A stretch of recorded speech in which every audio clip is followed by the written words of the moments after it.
Hello, and welcome to the DCIFF Film Chat Podcast. I'm Erin DeVos, and I'll be your host for this season. Join us for insightful interviews that explore the work of up-and-coming independent filmmakers from all over the world. If you're passionate about film and keen to learning about the creative process from the future cinema greats, this podcast is a must-listen for you. Our mission is to provide listeners with the engaging and informative conversations about successful and innovative films, including features, shorts, documentaries, animation, and web series from across the globe. The DCIFF Film Chat Podcast is a unique opportunity for independent filmmakers to have their voices heard in a way no other film festival can provide. You can listen to the DCIFF Film Chat Podcast on all podcast platforms or visit our website at DCIFF-indie.org/DCIFF-podcast. Thank you. Hello, Film Chat fans. It's your host, Erin DeVos, again for another episode of the DCIFF Film Chat podcast. I am speaking with the filmmaker Justin in this episode, and we talk about his film Post-INFEST. And this discussion and conversation was so intriguing to me because it's more talking about the disaster movie process and also Justin's love for it and the creation behind the scenes. It was so cool to learn more from Justin and to also meet him at DCIFF 2024 this year. So without further ado, let's dive in. Welcome, Justin, to the DCIFF Film Chat podcast. We are chatting virtually today, but we also got to meet at the DCIFF 2024 Film Forum. So wanted to say, thank you again for joining us this weekend, and it was a pleasure to meet you as well. Oh yeah, well, thank you for having me. It was just a pleasure and an honor to be selected and be part of the festival, and it was a great time. I very much enjoyed being there and meeting everybody. Yeah, absolutely. Do you mind sharing a little bit about yourself and as well as your nominated film? I'm Justin Van Voorhis. I'm a writer and a filmmaker, and I've been in love with movies. I mean, I guess any filmmaker would say probably the same thing. I don't think many filmmakers were like, I just got into it last year. No, it's like a lot of us, have always been in love with movies since we were a kid, and that kind of passion has sustained many years. And so, like many, I got into it very early when I was younger in high school. And then obviously I went to college for it.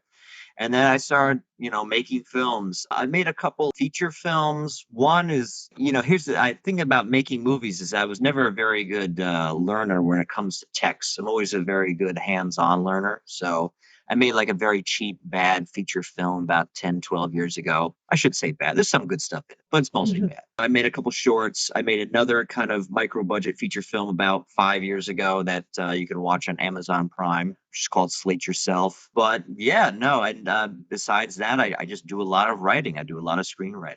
And that's really where my passions and interests lie, just storytelling in general. Well, I love that. And, have just continued to build in like not only your writing, but through your filmmaking throughout the years and how you started out in high school and beyond that. You mentioned like that how you created a few films, and your film that was selected for the film festival this year was Post-INFEST, which was part of our On the Lighter Side short film program. And so do you mind sharing a little bit about your film, and we'll expand on that into talking about the short film block you were involved in as well? Sure. So Post-INFEST is set in a alternate 2020 where instead of the pandemic, the murder hornets took over. And I won't go into a lot of detail, but murder hornets they are a real thing. And there was a kind of a murder hornet scare started in Washington State where they were worried that murder hornets might become an invasive species and the effect it would have, not just because they are deadly, but also the effect they have on our ecology. They call them murder hornets because they actually kill honeybees, and honeybees are very important to our ecology. So I'd say in a world or a post 2020 world, where the world has changed because of the murder hornet infestation. And so people have to like wear beekeeping suits and stuff like that. And they have to get what I call repellinated, which is, my version of vaccination. But what it's really about is about a guy who just wants to move forward in the simplest way in this radically complicated and changed world by just asking out his crush on a date. But he soon discovers that the world has become so much more complicated, and the person that he has a crush on has been heavily traumatized by this new surreal world. And so, it's about that. It's about, it's funny. I can't figure out what the movie is. Is it a comedy, really? Is it a satire? Because it's actually probably more dramatic in some elements than comedic. But essentially, it's about kind of moving forward past trauma, and despite massive change, you still have to. Some things can remain the same. You still have to live. You still have to love. That's essentially what it's about. Oh yeah, no, definitely. And the fact that having living in this post 2020 world, which almost is, the alternate in a way that I felt like could have happened, would you say, I mean, the first film that popped to mind was just The Day After Tomorrow, just kind of thinking about the impacts of climate change. Was that kind of one of the key messages you would say was in this film? Well, not like climate change necessarily, but the overall theme of it in the sense of like an alternative reality type of narrative. Well, it's interesting. I was really thankful. First of all, I love disaster movies, and I've always wanted to make a disaster movie. Growing up, a couple of my favorite movies were like Deep Impact and Armageddon, and those kind of like end of the world movies where at the end of the world, you really find out what's important. And also, a real big influence on this movie actually was a movie that came out a few years ago called Don't Look Up with Leonardo DiCaprio.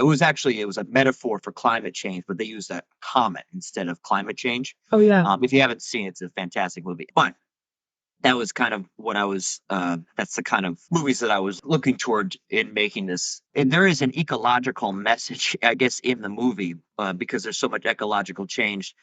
That is not really what I was looking for. I was just looking for just radical change in general, because Yeah. going through the pandemic and like at least like the first year of that, where like it just everything was just surreal. And it's different from my generation, like my dad generation and my grandparent generation. They grew up with like World War II and then the Vietnam War. And, I guess obviously 9/11 and these ensuing wars that came after that. I guess that was, my generation, but I was young when it happened, so I didn't really feel it as much as the adults did, honestly. And so when that happened, that was the first kind of like surreal, life changing thing that where your environment changes.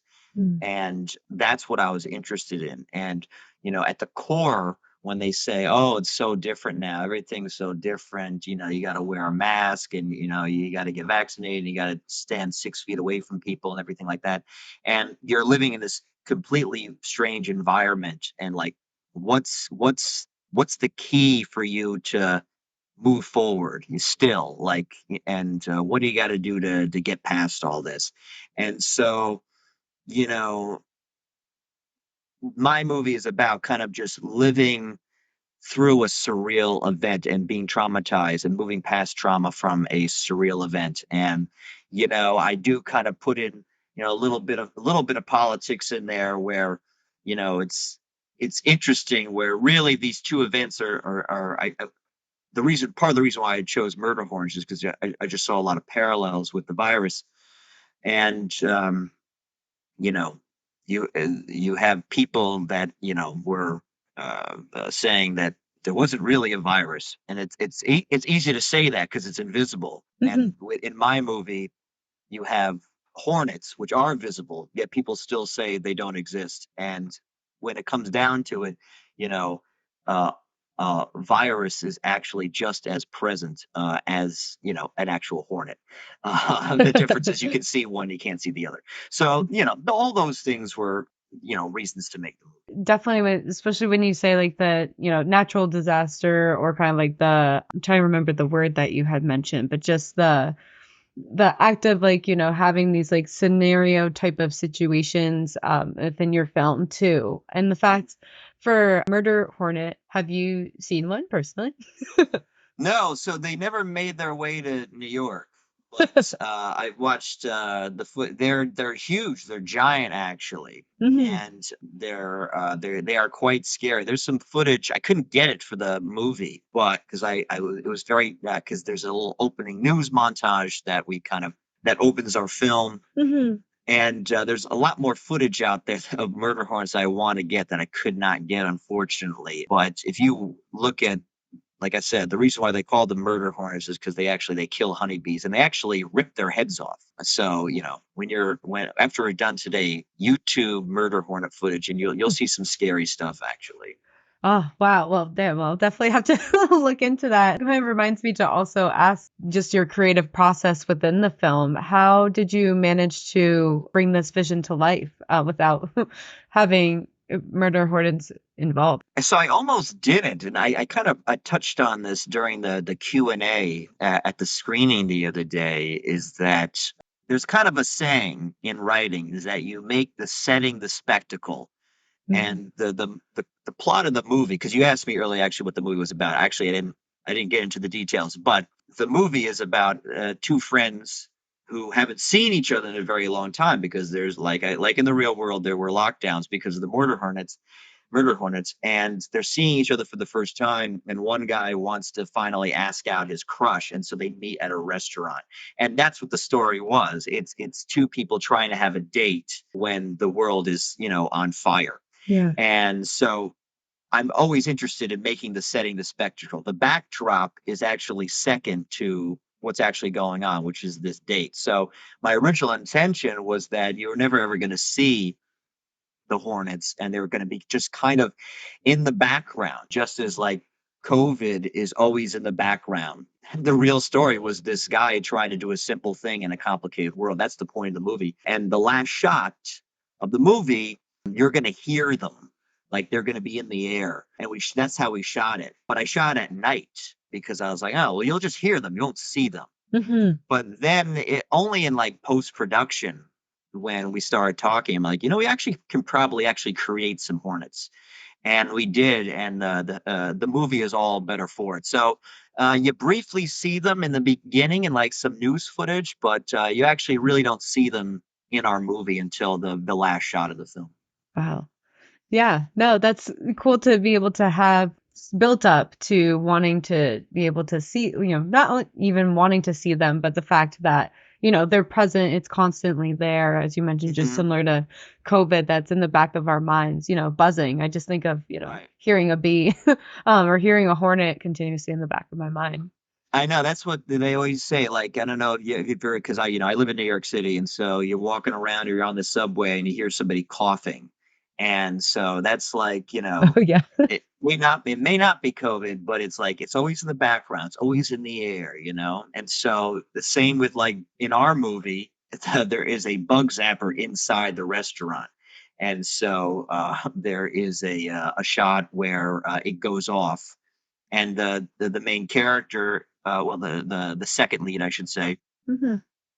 it gets frightened, because she's been traumatized by this, and we play it pretty seriously. It's not is that scene is actually not even meant really to be funny. It's a funny premise, but that's not the way we play it. Yeah. And so yeah, so even like a bug zapper going off is could be traumatic and frightening to some people in this world.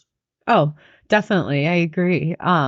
And to, just see that scene happen. And so relating to that or, within your film and through the creation of it and such, and given, some storylines that I mentioned, like The Day After Tomorrow and I think Zombieland is another like post-apocalyptic Yep. type of Hmm. movie. And so thinking around that and like where the industry is going, do you have any thoughts in the sense of wanting to, expand on your current film? I didn't originally did this as like a one-off because initially I didn't think that the story, which is, it's kind of a satire. I didn't initially think that that kind of story, that concept could just one big COVID metaphor could sustain a whole film. But after we finished it, I kind of became just interested in a lot of the elements of the movie that we had created. And so I came up with a story for it. So I did write a expanded a feature length version of it. Finished within the last few months actually. So yeah, Okay. so I was able to do that. Yeah. Nice. Yeah, no, that's exciting to be able to continue to expand on it. Yes. And what advice do you have for filmmakers, whether starting out or for young filmmakers? Well, the thing about it is that, they're really lucky because when I first started making movies, I remember it was a pretty big deal that my friend was able to get a camera.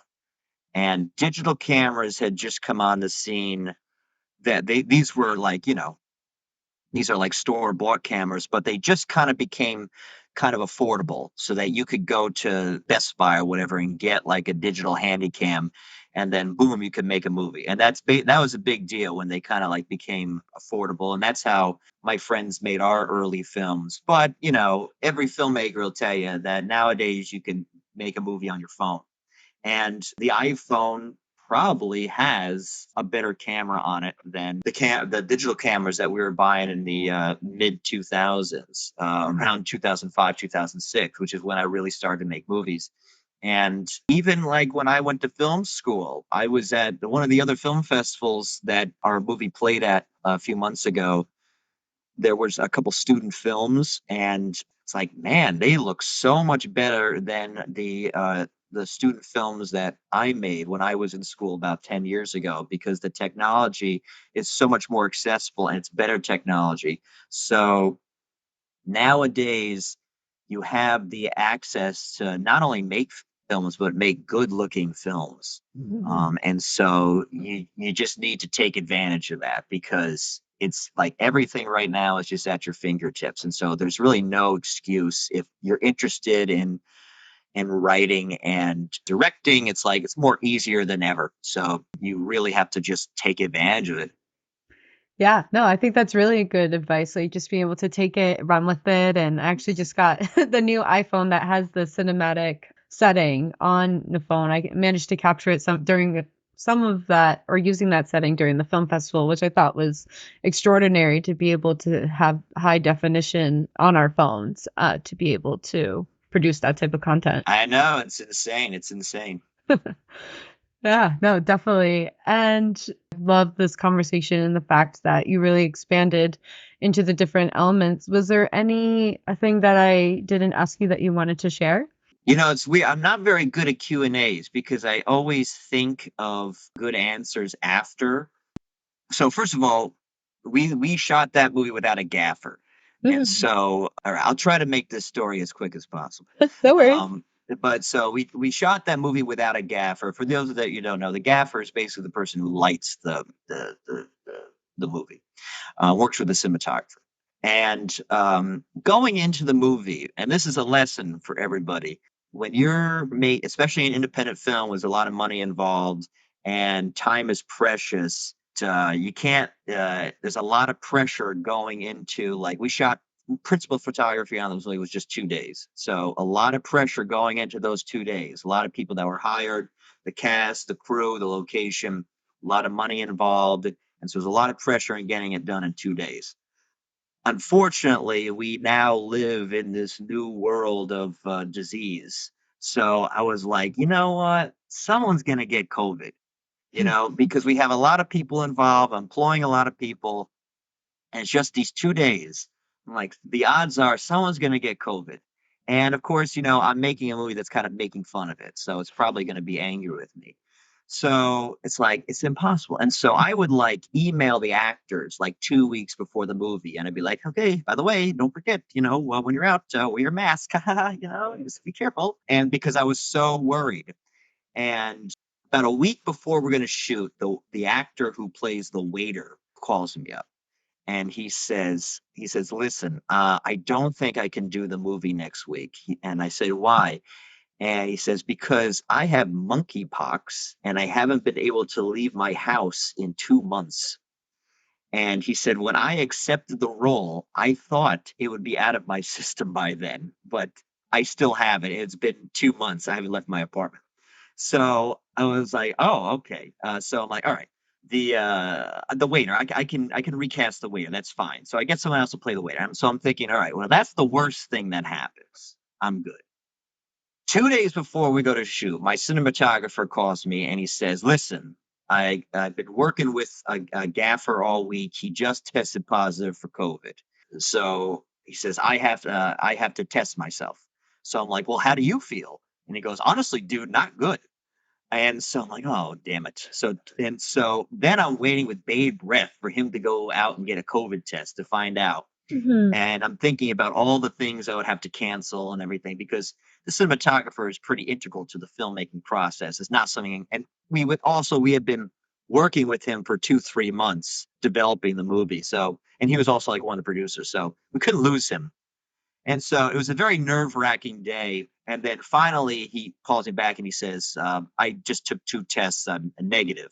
And I'm like, oh, well, that's good. But then I was like, well, the gaffer that you thought gave you COVID, is that the same one you're bringing to the shoot on Monday? And he was like, yeah. It's like, all right.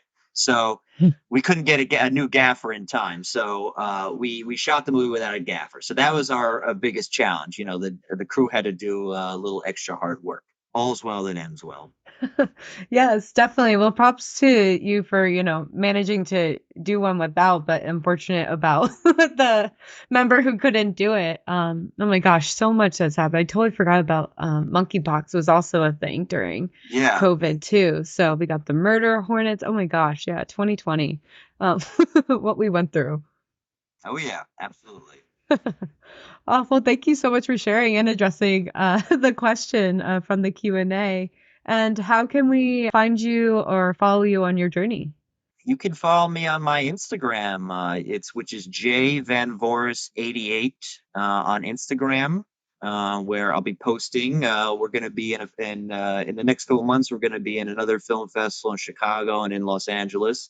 So if you're in those areas, want to come check out the film, I'll be posting information on that. And yeah, if you want to check out my feature film, I'll plug it here. It's on Amazon Prime. If you have a Prime account, you can watch it for free. It's called Slate Yourself. There you go. But yeah, Slate Yourself, check it out. Yeah, well, all sounds good. I'll definitely have to check that out. And thank you so much for joining me today. Thank you for having me. It was fun.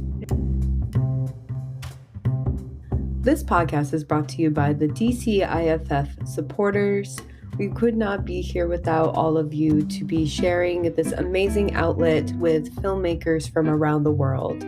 If you are interested in supporting DCIFF, head on over to our website through the link description in the bio of this episode, or you can go right to the website, which is DCIFF-INDIE.org, to connect with us and learn more about our Future of Film programs, our festival, and also more educational opportunities in what we do with our high school students, community, and beyond. We look forward to your support.